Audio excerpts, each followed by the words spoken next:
یہ کہتے ہیں کہ دو اشخاص میں جھگڑا ہو گیا، ایک کہہ رہا تھا کہ میں نے تمہیں پیسے دیے ہیں، تم میرے پیسے واپس کرو، اور دوسرا کہہ رہا تھا ایک کہہ رہا تھا میں نے تمہیں پیسے جو تمہارے تھے دے دیے ہیں، اور اس پر وہ دو گواہ بھی پیش کر رہا ہے، اور سامنے والا کہتا ہے مجھے تو ملے ہی نہیں ہے۔ تو ایک تیسرے شخص نے کہا کہ بھئی دیکھو تم دونوں جو ہو قسم کھا لو، اگر تم دونوں قسم کھا سکتے ہو تو دونوں نے قسم کھا لی۔ اب بتائیں کس طریقے سے فیصلہ ہوگا۔ دیکھیں پہلی تو ایک بات سمجھ لیجئے گا، کاش آپ کو سمجھ میں آ جائے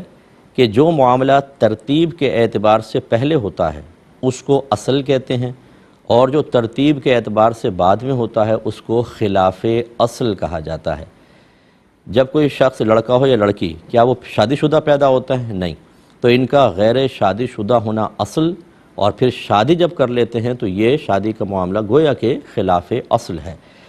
اسی طریقے سے کیا ہر شخص مقروض پیدا ہوتا ہے؟ وہ IMF کے قرضے کی بات نہیں کر رہا ہوں، ویسی بات کر رہا ہوں کہ جیسے اب کوئی بچہ پیدا ہوتا ہے یا کوئی آدمی ہے تو اس نے کوئی قرض تو نہیں لیا ہوتا، تو مقروض نہ ہونا یہ اصل ہے، اور پھر بعد میں وہ قرض لیتا ہے تو یہ خلاف اصل ہے۔ اسی طریقے سے اگر میں نے کسی کا قرضہ لیا ہوا ہے تو چونکہ میں لیا ہوا میں اقرار کر رہا ہوں، یہ اب میرے لیے اصل ہوگا، اور پھر میں نے اس کو ادا کر دیا، یہ جو ہے یہ خلاف اصل ہوگا، کیونکہ پہلی تو جب میں اقرار کر رہا ہوں میں نے قرضہ لے لیا، اب یہ پہلی حالت، اور ادائیگی کی دوسری حالت۔ اب یہ سمجھ لیں جو اصل کا دعویٰ کرتا ہے اسے مدعی کہتے ہیں، اور جو خلاف اصل کا دعویٰ کرتا ہے اسے مدعا علیہ کہتے ہیں۔ تو نبی کریم اس کو مدعا علیہ کہتے ہیں اور اس کو مدعی کہتے ہیں۔ تو سرکار نے ارشاد فرمایا کہ الیمین علی المدعی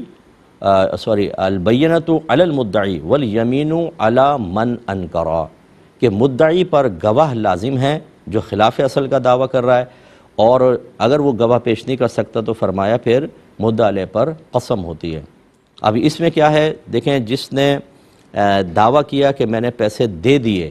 یہ خلاف اصل کا دعویٰ کر رہا ہے، کیونکہ قرض کا اقرار کر رہا ہے تو قرض کی حالت پہلے ہوئی اور ادائیگی کی بعد والی حالت، اور دوسرا کہہ رہا ہے مجھے پیسے نہیں پہنچے، تو یہ اصل کا دعویٰ کر رہا ہے اور یہ خلاف اصل کا دعویٰ کر رہا ہے۔ جو خلاف اصل کا دعویٰ کرتا ہے اس پر گواہ لازم ہوتے ہیں، اور جیسے سائل نے بتایا کہ اس کے پاس دو گواہ موجود ہیں، تو یاد رکھیں جس کے پاس گواہ موجود ہیں تو گواہوں سے فیصلہ ہوتا ہے سب سے پہلے۔ ہاں اگر اس کے پاس گواہ نہ ہوتے تو پھر اس شخص سے کہا جاتا کہ آپ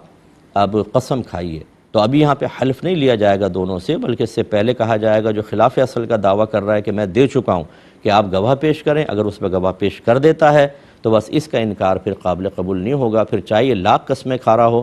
فیصلہ اسی کے حق میں ہوگا۔